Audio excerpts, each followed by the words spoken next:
નમસ્કાર, આપ જોઈ રહ્યા છો નેશન પ્લસ ન્યૂઝ. હું છું આપની સાથે હેતલ ભગત.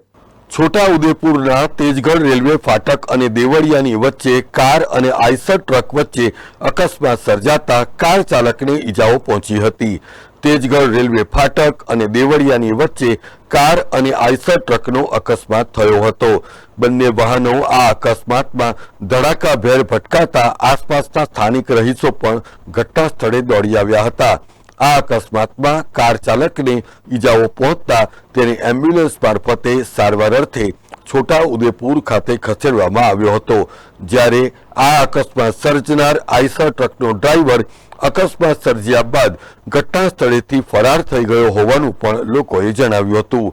જો કે કાર અને આઈસર ટ્રક વચ્ચે સર્જાયેલા અકસ્માતને પગલે ભારે ટ્રાફિક જામ સર્જાયો હતો.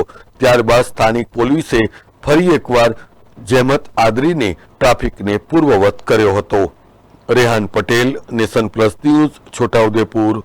સમાચારોના સતત અપડેટ મેળવવા માટે અમારી નેશન પ્લસ ન્યૂઝની યુટ્યુબ ચેનલને સબસ્ક્રાઇબ કરો, બેલ આઇકન દબાવો અને જોડાયેલા રહો ફેસબુક, ઇન્સ્ટાગ્રામ અને ટ્વિટર પર.